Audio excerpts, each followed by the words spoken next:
Nessa terça-feira, a Assembleia Geral da ONU começou com o discurso do presidente. Ele foi o primeiro chefe de Estado a falar na Assembleia. Seu discurso ocorreu na cidade de Nova York. O presidente afirmou que foi extinta a corrupção sistêmica que existiu em gestões anteriores. Ele também exaltou o resultado econômico do Brasil em 2022 e destacou o trabalho da preservação ambiental e desenvolvimento sustentável do Brasil. Além disso, o presidente citou o apoio aos imigrantes, exaltou também o Auxílio Brasil e disse que trabalha para que as mulheres brasileiras sejam fortes e independentes. Veja o vídeo. Deixe-me falar da perspectiva do meu país. Quando o Brasil se manifesta sobre a agenda da saúde pública, fazemos isso com a autoridade de um governo que, durante a pandemia da Covid-19, não poupou esforços para salvar vidas e preservar empregos. Como tantos outros países, concentramos nossa atenção, desde a primeira hora, em garantir um auxílio financeiro emergencial aos mais necessitados. O nosso objetivo foi proteger a renda das famílias para que elas conseguissem enfrentar as dificuldades econômicas decorrentes da pandemia. Beneficiamos mais de 68 milhões de pessoas, o equivalente a 1/3 da nossa população. Em paralelo, lançamos um amplo programa de imunização, inclusive com produção doméstica de vacinas. Somos uma nação com 210 milhões de habitantes e já temos mais de 80% da população vacinada contra a Covid-19. Todos foram vacinados de forma voluntária, respeitando a liberdade individual de cada um. Da mesma forma, no terreno da economia, o Brasil traz a autoridade de um país que, em nome de um crescimento sustentável e inclusivo, vem implementando reformas para a atração de investimentos e melhorias das condições de vida de sua população. No meu governo, extirpamos a corrupção sistêmica que existia no país. Somente entre o período de 2003 e 2015, onde a esquerda presidiu o Brasil, o endividamento da Petrobras, por má gestão, loteamento político e em desvios, chegou à casa dos 170 bilhões de dólares. O responsável por isso foi condenado em 3 instâncias, por unanimidade. Delatores devolveram $1 bilhão e pagamos para a Bolsa Americana outro $1 bilhão por perdas de seus acionistas. Esse é o Brasil do passado. Aprimoramos os serviços públicos com redução de custos e investimentos em ciência e tecnologia. Hoje, por exemplo, o Brasil é o 7º país mais digitalizado do mundo. São 135 milhões de pessoas que acessam 4.900 serviços do meu governo. O Brasil foi pioneiro na implantação do 5G na América Latina. Levamos adiante uma abrangente pauta de privatizações e concessões, com ênfase na infraestrutura. Concluímos o projeto de transposição do Rio São Francisco, levando água para o Nordeste brasileiro. Adotamos novos marcos regulatórios, como o do saneamento básico, o das ferrovias e o do gás natural. Além disso, melhoramos o ambiente de negócios, com a Lei da Liberdade Econômica e a Lei de Startups. Como resultado, criamos oportunidades para o jovem empreender e ter empregos de qualidade. Coroando todo esse esforço de modernização da economia brasileira, estamos avançando a passos largos para a cooperação e desenvolvimento econômico, a OCDE. Apesar da crise mundial, o Brasil chega ao final de 2022 com uma economia em plena recuperação. Temos emprego em alta e inflação em baixa. A economia voltou a crescer. A pobreza aumentou em todo o mundo sob o impacto da pandemia. No Brasil, ela já começou a cair de forma acentuada. Os números falam por si só. A estimativa é de que, no final de 2022, 4% das famílias brasileiras estejam vivendo abaixo da linha da pobreza extrema. Em 2019, eram 5,1%. Isso representa uma queda de mais de 20%. O Auxílio Brasil, programa de renda mínima criado no meu governo durante a pandemia, que atende 20 milhões de famílias, faz pagamentos de quase $4 por dia às mesmas. O desemprego caiu 5 pontos percentuais, chegando a 9%, taxa que não se via há 7 anos. Reduzimos a inflação com estimativa de 6% no corrente ano. Tenho a satisfação de anunciar que tivemos deflação inédita no Brasil nos meses de julho e agosto. Desde junho, o preço da gasolina caiu mais de 30%. Hoje, um litro no Brasil custa cerca de 90 centavos de dólares. O preço da energia elétrica também teve uma queda de mais de 15%. Quero ressaltar que o custo da energia não caiu por causa de tabelamento de preços ou qualquer outro tipo de intervenção federal. Foi resultado de uma política de racionalização de impostos formulada e implementada com apoio do Congresso Nacional. Em 2021, o Brasil foi o 4º maior destino de investimentos estrangeiros direto no mundo. Nosso comércio exterior alcançou a marca histórica de 39% do PIB, mesmo diminuindo ou zerando impostos de milhares de produtos. No plano interno, também estamos batendo recordes em 3 áreas: arrecadação fiscal, lucro das empresas estatais e relação entre dívida pública e PIB. Aliás, em 21 tivemos superávit no resultado consolidado de contas públicas. O PIB brasileiro aumentou 1,2% no segundo semestre. A projeção de crescimento para 22 chega a 3%. Temos a tranquilidade de quem está no bom caminho, o caminho de uma prosperidade compartilhada entre os brasileiros e, mais além, compartilhada com nossos vizinhos e outros parceiros mundo afora. É isso que vemos, por exemplo, na produção de alimentos. Há 4 décadas, o Brasil importava alimentos. Hoje, somos um dos maiores exportadores mundiais. Isso só foi possível graças a pesados investimentos em ciência e inovação, com vistas à produtividade e à sustentabilidade. Faço aqui um tributo à pessoa de Alisson Paulinelli, candidato brasileiro ao Prêmio Nobel da Paz, por seu papel na expansão da fronteira agrícola brasileira. Este ano, o Brasil já começou a colheita da maior safra de grãos da nossa história. Estima-se pelo menos 270 milhões de toneladas. O Brasil também, em poucos anos, passará de importador a exportador de trigo. Para o período de 22-23, a previsão é que a produção total ultrapasse os 300 milhões de toneladas.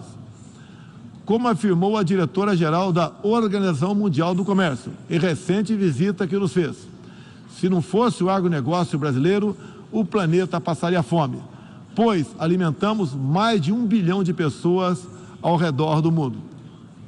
O nosso agronegócio é orgulho nacional. Senhor presidente, quero lembrar que, também na área do desenvolvimento sustentável, o patrimônio de realizações do Brasil é fonte de credibilidade para a ação internacional do nosso país. Em matéria de meio ambiente e desenvolvimento sustentável, o Brasil é parte da solução e referência para o mundo. 2/3 de todo o território brasileiro permanece com vegetação nativa, que se encontra exatamente como estava quando o Brasil foi descoberto em 1500. Na Amazônia brasileira, área equivalente à Europa Ocidental, mais de 80% da floresta continua intocada, ao contrário do que é divulgado pela grande mídia nacional e internacional. É fundamental que, ao cuidarmos do meio ambiente, não esqueçamos das pessoas. A região amazônica abriga mais de 20 milhões de habitantes, entre eles indígenas e ribeirinhos, cuja subsistência depende de algum aproveitamento econômico da floresta. Levamos internet a mais de 11 mil escolas rurais e a mais de 500 comunidades indígenas. O Brasil começou sua transição energética há quase meio século, em reação às crises do petróleo daquela época. Hoje temos uma indústria de biocombustíveis moderna e sustentável. Indústria que contribui para a matriz energética mais limpa entre os países do G20. Cerca de 84% da nossa matriz elétrica atualmente é renovável. E esse é o objetivo que muitos países desenvolvidos esperam alcançar somente depois de 2040 ou 2050. No ano passado, o Brasil foi escolhido pelas Nações Unidas como o país campeão da transição energética. Temos capacidade para ser um grande exportador mundial de energia limpa. Contamos com excedente já em construção, que pode chegar a mais de 100 gigawatts, entre biomassa, eólica, terrestre e solar, além da oportunidade ainda não explorada de eólicas marítimas de 700 gigawatts, com um dos menores custos de produção do mundo.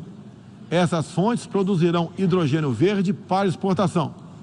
Parte dessa energia 100% limpa abre a possibilidade de sermos fornecedores de produtos industriais altamente competitivos, especialmente no Nordeste brasileiro, com uma das menores pegadas de carbono do mundo. A agenda do desenvolvimento sustentável é afetada de várias maneiras pelas ameaças à paz e à segurança internacional. Erguemos as Nações Unidas em meio aos escombros da Segunda Guerra Mundial. O que nos motivava naquele momento era a determinação de evitar que se repetisse o ciclo de destruição que marcou a primeira metade do século XX. Até certo ponto, podemos dizer que fomos bem-sucedidos. Mas hoje, o conflito na Ucrânia serve de alerta. Uma reforma da ONU é essencial para encontrarmos a paz mundial. No caso específico do Conselho de Segurança, após 25 anos de debates, está claro que precisamos buscar soluções inovadoras. O Brasil fala desse assunto com base em uma experiência que remonta aos primórdios da ONU. É pela 11ª vez que ocupamos assento não permanente no Conselho. Temos buscado dar o melhor de nós para a solução pacífica e negociada dos conflitos internacionais, sempre guiados pela Carta da ONU e pelo direito internacional. O Brasil também tem um longo histórico de participação em missões de paz da ONU. De Suez a Angola, do Haiti ao Líbano, sempre estivemos ao lado da manutenção da paz. Também contribuímos para a paz ao abrirmos nossas fronteiras para aqueles que buscam a chance de reconstruir suas vidas em nosso país. Desde 2018, mais de 6 milhões de irmãos venezuelanos foram obrigados a deixar seu país. Muitos deles vieram para o Brasil. Nossa resposta a esse desafio foi a Operação Acolhida, que se tornou referência internacional. Já são mais de 350 mil venezuelanos que encontraram em território brasileiro assistência emergencial, proteção, documentação e a possibilidade de um recomeço. Todos têm acesso ao mercado de trabalho, a serviços públicos e a benefícios sociais. Nos últimos meses, chegam por dia ao Brasil a pé cerca de 600 venezuelanos, a grande maioria dos quais mulheres e crianças, pesando em média 15 quilos a menos do que tinham antes, fugindo da violência e da fome. A política brasileira de acolhimento humanitário vai além da Venezuela. Temos também recebido haitianos, sírios, afegãos e ucranianos. Senhor presidente, por 7 meses e gera apreensão não apenas na Europa, mas em todo o mundo. Quero, em primeiro lugar, renovar o agradecimento do Brasil aos países que ajudaram na evacuação de brasileiros que se encontravam na Ucrânia quando começou o conflito. Refiro-me especialmente à Eslováquia, Hungria, Polônia, Romênia e República Tcheca. A operação foi exitosa. Não deixamos ninguém para trás, nem mesmo seus animais de estimação. Diante do conflito em si, o Brasil tem se pautado pelos princípios do direito internacional e da Carta da ONU. Princípios que estão consagrados também em nossa Constituição. Defendemos um cessar-fogo imediato, a proteção de civis e não combatentes, a preservação da infraestrutura crítica para assistência à população e a manutenção de todos os canais de diálogo entre as partes em conflito. Esses são os primeiros passos para alcançarmos uma solução que seja duradoura e sustentável. Temos trabalhado nessa direção. Nas Nações Unidas e em outros fóruns, temos tentado evitar o bloqueio dos canais de diálogo, causado pela polarização em torno do conflito. É nesse sentido que somos contra o isolamento diplomático e econômico. As consequências do conflito já se fazem sentir nos preços mundiais de alimentos, de combustíveis e de outros insumos. Esses impactos nos colocam a todos na contramão dos objetivos do desenvolvimento sustentável. Países que se apresentavam como líderes da economia de baixo carbono, agora passaram a usar fontes sujas de energia. Isso configura um grave retrocesso para o meio ambiente. Apoiamos todos os esforços para reduzir os impactos econômicos dessa crise, mas não acreditamos que o melhor caminho seja a adoção de sanções unilaterais e seletivas.